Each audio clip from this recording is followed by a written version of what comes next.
Avec les événements actuels, beaucoup d'entre nous sont amenés à faire du télétravail. C'est pourquoi aujourd'hui je vous propose un guide pour optimiser le travail à distance en tant que développeur. Hello RCB City, quand du jour au lendemain on passe du bureau au télétravail, ce n'est pas simple du tout. On se rend compte de ça au premier matin, lorsqu'après avoir fait sa routine matinale, tu te dis ok, donc maintenant, qu'est-ce que je dois faire? Et oui, on est beaucoup à associer le fait de se rendre au bureau avec le commencement de la journée de travail. Microsoft, VMware, DigitalOcean, Buffer ou encore Automatic, l'entreprise derrière WordPress, sont des entreprises où les employés sont autorisés à faire du télétravail, si ce n'est pas tous, pour certaines. Au passage, j'espère que vous allez bien et que votre entourage aussi. Le télétravail impacte plusieurs aspects de notre travail au quotidien, à commencer par l'environnement.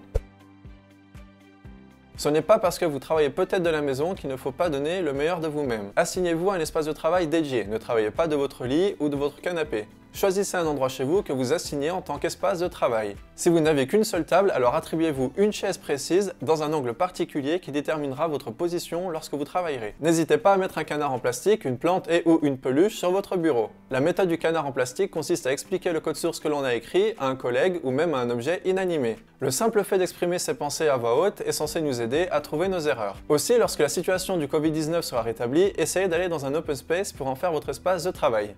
Ça peut vous aider à être dans une bonne dynamique. On peut être tenté de rester en pyjama toute la journée, mais pour un bon nombre de personnes, c'est pas l'idéal pour entrer dans un état d'esprit de travail. Alors prenez une douche et habillez-vous. Ça paraît bête dit comme ça, mais le fait de se changer le matin puis le soir renforce ces frontières nous permettant d'être dans un bon mindset. Il y a le facteur, tu peux aller récupérer le colis? Je termine d'écrire ce test unitaire et j'y vais. Mais je suis occupé et le facteur va partir. Bon, ok.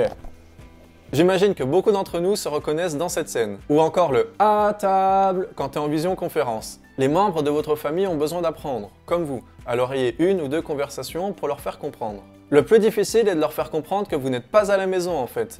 Que vous êtes à la maison une fois que vous avez quitté votre espace de travail.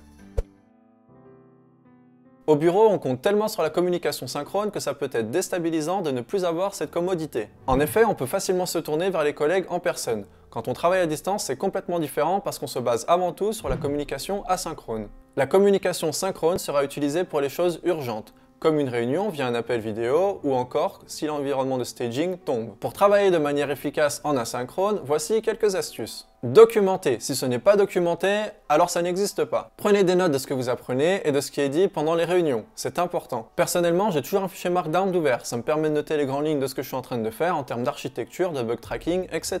Par exemple, pourquoi j'ai choisi Amazon SES pour l'envoi d'emails plutôt que Mailgun, Mailchimp, SendGrid, etc.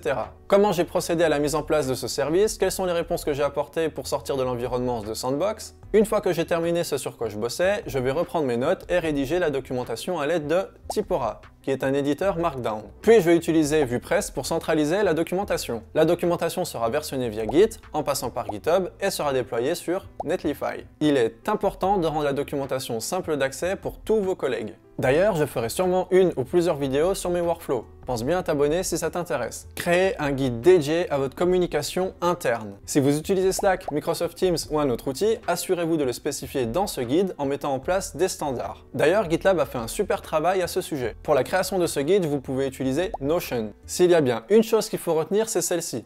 Il vaut mieux trop communiquer que pas assez. Mettez en place un Slack ou Microsoft Teams. Sur Slack, vous pouvez facilement ajouter des applications pour agir en conséquence suite à des événements. Exemple, vous venez de push vos commits dans la branche dev. Paramétrez votre application GitHub pour que ces commits soient répertoriés dans un salon dédié de votre Slack. Assurez-vous de continuer à envoyer des emails, d'y répondre, de demander des réponses ou d'envoyer des informations avant que ces dernières soient demandées. À la fin de votre journée, partagez vos avancées ainsi que toutes les notes importantes. De cette façon, la prochaine personne qui se connectera aura tout le nécessaire afin d'être productive de son côté. Vous pensez peut-être que votre monde et vos progrès n'ont pas d'impact sur les autres, mais bien souvent, ils en ont. Et c'est important pour votre équipe d'avoir une image d'ensemble sur ce qui se passe avant qu'ils entament leur propre travail. Pour ça, vous pouvez utiliser Asana, Trello, Basecamp ou Notion, et lier le tout via des applications Slack. Par exemple, lorsque vous terminez une tâche, le mentionner dans un salon dédié de votre Slack. Préférez les visioconférences au simple appel vidéo. Généralement, ça permet d'être plus concentré sur ce que chacun est en train de dire. C'est ok si au début vous n'êtes pas très organisé, mais après quelques jours, vous vous le demanderez vous-même. Pas seulement vous-même en fait, mais aussi votre famille, vos amis et tous les aspects de votre vie. Créez des habitudes avec des horaires pour manger, se réveiller, débuter et terminer le travail. Plus vous faites ces mêmes activités aux mêmes heures au quotidien, le mieux c'est. Soyez strict avec vos horaires de travail, autrement une fatigue mentale peut vite prendre l'avantage. Et vous ne voulez pas ça. Vous voulez vous fixer des horaires et vous y tenir. Bien sûr, vous pouvez être flexible en fonction de votre rythme de vie. Mais ce que je veux dire ici, c'est que la gestion du temps est clé. Traquer votre temps est un excellent moyen pour vous organiser. Ça va également vous aider pour estimer vos prochaines fonctionnalités. Les outils peuvent vous fournir de super rapports à propos du temps que vous avez passé sur une fonctionnalité, dans une visioconférence, etc. Clockify, Toggle et Rescue Time sont de bons outils pour ça. Restez concentré. N'hésitez pas à désactiver les notifications et à réserver du temps où vous lirez ensuite tous les messages. Là, ça va dépendre des standards que vous avez définis avec votre entreprise. Par exemple, mentionnez un collègue dans un salon Slack spécifique seulement lorsque c'est urgent ou important, comme quand l'environnement de staging tombe. De cette façon, vous serez de nouveau en communication synchrone et pourrez agir rapidement à un instant T. Faites du sport. Aérez-vous l'esprit lorsque la situation actuelle sera rétablie.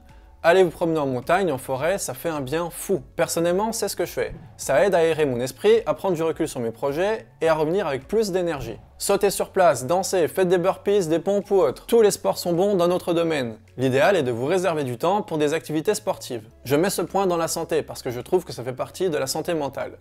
Ne vous isolez pas. Mettez en place de la revue de code avec vos collègues via un partage d'écran. Ou parlez tout simplement technique ou du problème que vous êtes en train de rencontrer. En parlant simplement de notre problématique avec une personne du milieu peut grandement nous aider à trouver une solution. Zoom ou Google Hangout peuvent très bien faire l'affaire ici. Personnellement, je pense que les événements récents vont apporter de la lumière sur le télétravail et que de plus en plus d'entreprises vont considérer la chose. Je vous ai donc préparé un kit au format HTML et PDF avec une quarantaine de ressources intéressantes pour le télétravail, dont des sites où vous pouvez trouver des jobs opérant en télétravail. Tu peux gratuitement télécharger ce kit via le lien en description. J'espère que cette vidéo vous a été utile et qu'elle vous aura plu. Si c'est le cas, n'hésitez pas à me le faire savoir en lâchant un pouce bleu, en vous abonnant.